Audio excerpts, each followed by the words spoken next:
नमस्कार, बिहार मिथिला न्यूज में आपका स्वागत है। मैं हूं मनोज। देखिए, दरभंगा के 10 विधानसभा का एग्जिट पोल लेकर के हम आए। हमारा ये एग्जिट पोल ये नहीं बताता कि कौन जीत गया, हम ये बता रहे हैं कि जो विश्लेषण वहां का स्थानीय विश्लेषण है उसके आधार पर कौन लीड कर सकता है, ये हम आपको बता सकते हैं। और बता दें कि हमारा ये सटीक एग्जिट पोल वहां के जनता के, नेता के और वहां का जो वोट बैंक है उसके आधार पर हमने विश्लेषण किया। अब हम आपको दिखा सकते हैं, इससे पहले हमने अलीनगर और कुशेश्वर स्थान का दिखाया था कौन जीत सकता है, कौन जीतने के लीड किया है। और अब हम आपको दिखा दें दरभंगा का हाईघाट विधानसभा। देखिए, हाईघाट विधानसभा इस बार कई मायने में महत्वपूर्ण है। महत्वपूर्ण इसलिए भी कि जातिगत समीकरण से भी महत्वपूर्ण है, और इस बार रामचंद्र प्रसाद जो कि लगातार दूसरी बार इस बार चुनाव मैदान में है, उनके खिलाफ लोग कहे थे आक्रोश है। तो नया चेहरा एक श्याम भारती का आ गया सीपीएम यानी महागठबंधन से। तो इसको लेकर के दोनों में क्या कुछ होगा, पूरा विश्लेषण जरा सुन लीजिए और अच्छी तरह से समझ भी लीजिएगा। यहाँ जो मुद्दा रहा है वह यहाँ रोजगार का मुद्दा रहा है, यहाँ बाढ़ का मुद्दा रहा है, यहाँ स्थानीय मुद्दे रहे हैं सड़क नाले का, और जो 20% मुद्दे रहे हैं वो विधायक के खिलाफ रहे हैं कि वो क्षेत्र में नहीं आए, लोगों से नहीं मिले। हालांकि इसमें से 10% को रामचंद्र प्रसाद ने अपने पास मिला लिया, यानी उन लोगों को सूझबूझ तरीके से कुछ नेताओं को उतार कर, चाहे आर.के. चौधरी को उतारे हो या मनोज गामी को उतारा गया हो, इन लोगों को उतारकर उन्होंने कुछ को संभवतः अपने मिलाया, लेकिन 10% अभी भी उनसे नाराज हैं। अब समझ लीजिए 2020 का जरा समीकरण समझिए, उसके आधार पर 2025 का विश्लेषण करेंगे।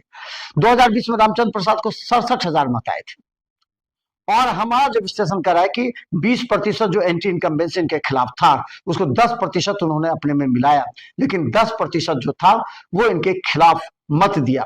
तो अगर 10% तक हुआ तो आप समझ लीजिए कि 6,000 या 7,000 से ऊपर इनके खिलाफ मत गए, यानी कि 67,000 में से 8,000 इनको कम मत मिले।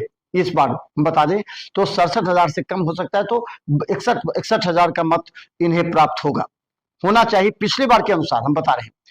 लेकिन इनका जो मत है वो बढ़ गया। कब बढ़ा? जब पूरे विधानसभा में इस बात की चर्चा हुई कि यादव, दलित, मुस्लिम एक हो रहे हैं, तो अपर कास्ट के लोग एक हो गए। और हम बता दें चिंटू सिंह भी इस बार पिछले बार चुनाव में खड़े थे, गीता देवी खड़ी थी, और मुन्ना खां भी खड़े थे, अब्दुल सलाम मुन्ना खां जो कि पप्पू यादव के पार्टी से खड़े थे। इन तमाम का भी विश्लेषण हम कर लेंगे, लेकिन आपको समझ लीजिए रामचंद्र प्रसाद का जो वोट बैंक था उसमें जो 7-8 हजार का गिरावट हुआ है। अब समझिए कि चिंटू सिंह को 5,000 मत आए थे पिछली बार। इस बार उम्मीद है कि चिंटू सिंह को पिछली बार से कम मत मिल सकते हैं, यानी 5,000 से कम मत मिल सकते हैं। इसलिए कि पिछली बार लोगों ने देखा कि चिंटू सिंह को 5,000 आने से भोला यादव हार गए, जो कि आरजेडी के समर्थक ही माने जाते हैं चिंटू सिंह। तो इस बार जो चिंटू सिंह के समर्थक थे उन लोगों ने अंदर ही अंदर कहा कि वोट कटने से फिर इस बार रामचंद्र प्रसाद जीत सकते हैं, इसलिए चिंटू सिंह का वोट जो 5,000 था उससे कम हो सकता है या वहीं तक सिमट सकता है। आपको हम बता दें रामचंद्र प्रसाद को जो 61,000 मत आएंगे उसके बाद आने उस हिसाब से, लेकिन हमारा जो विश्लेषण कर रहा है वो रामचंद्र प्रसाद को 60 से 61,000 मत आने की संभावना है इस बार। जो उनके एंटी इनकम्बेंसी वोट थे, जो पिछले वर्ष की तुलना में, जो पिछले चुनाव की तुलना में इन्हें कम आंका गया था क्योंकि उस समय पहला चेहरा थे, इस बार वो उनके चेहरे को लोगों ने देखा, समझा। और नोटा भी हम बता दें 3,500 नोटा दिया गया था उस बार। तो वो जो नोटा दिया गया था वो बीजेपी के खिलाफ ही था, क्योंकि जदयू बीजेपी एक साथ उस समय चुनाव लड़ी थी। तो और हम बता दें 57 से 60,000 मत इस बार रामचंद्र प्रसाद को आ सकते हैं हाईघाट विधानसभा में, जो हमारा वहां का एग्जिट पोल बता रहा है। वहीं हम बता दें, अब सुनिए श्याम भारती का वोट कहां से कहां आ सकता है, कितना बढ़ सकता है, कितना घट सकता है। देखिए भोला यादव को 56,000 मत आए थे, तो 56 जोड़ लीजिए भोला यादव का ओवरऑल पिछली बार का। वहीं जोड़ लीजिए अब्दुल सलाम यानी मुन्ना खां का, जो 5,000 मत आया था मुन्ना खां को। ये 5,000 जो था वो आरजेडी का वोट था जिसको मुन्ना खां ने काटा था अपने में। तो 56 + 5 ये जोड़ लीजिए। उसके बाद हम बता दें कि दलित वोट इस बार ऐड हुआ है, जो कि दलित वोट उस समय ऐड नहीं था। तो भोला यादव के साथ दलित वोट ऐड नहीं था। अगर दलित वोट ऐड होता है तो 8,000 के आसपास दलित वोट ऐड हो सकता है, जिसमें राम है, पासवान है, तो ये तमाम अगर जो 8,000 हो सकता है। तो 56 भोला यादव का, 5,000 अब्दुल सलाम मुन्ना खां का, और 8,000 दलित वोट जो कि इस बार एग्रेसिव पोल किया है जो श्याम भारती के पक्ष में। तो इस तरह उनका 68,000 मत आ सकता है। यानी कि बता दें रामचंद्र प्रसाद को 60,000 तक मत आएगा और 68,000 मत श्याम भारती को आ सकता है। तो इसे 8,000 अधिक मत से श्याम भारती लीड कर सकते। तो हम बता दें 5,000 से 8,000 के बीच में श्याम भारती लीड कर सकते हैं, ये हमारा विश्लेषण बता रहा है। क्योंकि यहां पर अगर 2-3 हजार अगर हम कम करते तो वो समझ लीजिए कम क्यों कर सकते हैं, क्योंकि जिन महिलाओं को 10,000 रुपया मिले हैं रोजगार के लिए हाईघाट विधानसभा में, उनमें से लगभग 5,000 महिलाएं भी अगर वोट करती हैं तो भी 3 से 5,000 से आपको श्याम भारती लीड कर सकते हैं। तो बड़ी खबर बता दें बिहार मित्र न्यूज पर एग्जिट पोल हायाघाट का कि श्याम भारती 3,000 से 5,000 मत से लीड कर सकते हैं।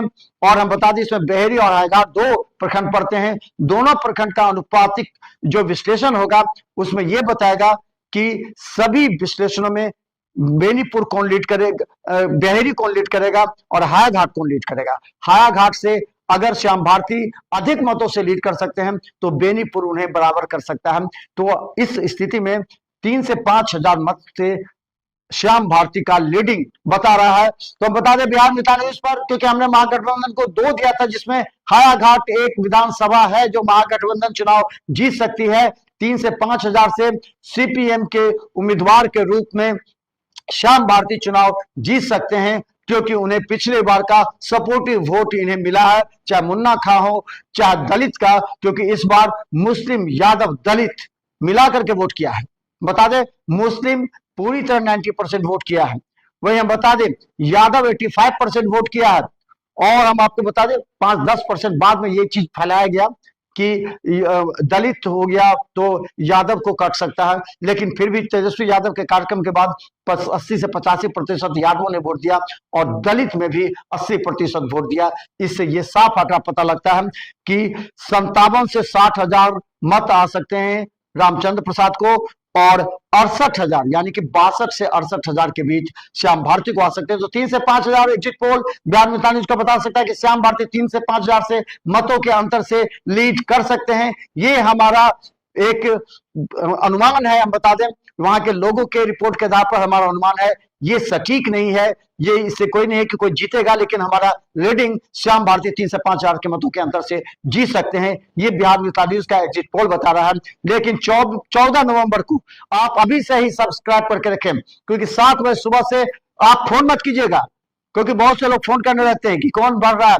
हर राउंड की सटीक जानकारी आपको बिहार मित्र न्यूज देगी। आप हमारे चैनल को अभी से सब्सक्राइब करके रखें। देखते रहे बिहार मित्र न्यूज यूट्यूब पर सब्सक्राइब कीजिए। यूट्यूब पे सिटी केवल 10 पर लाखों लोग हमें देख रहे हैं। एक बार फिर बता दें हायाघाट से श्याम भारती 3 से 5,000 से लीड कर सकते हैं। धन्यवाद।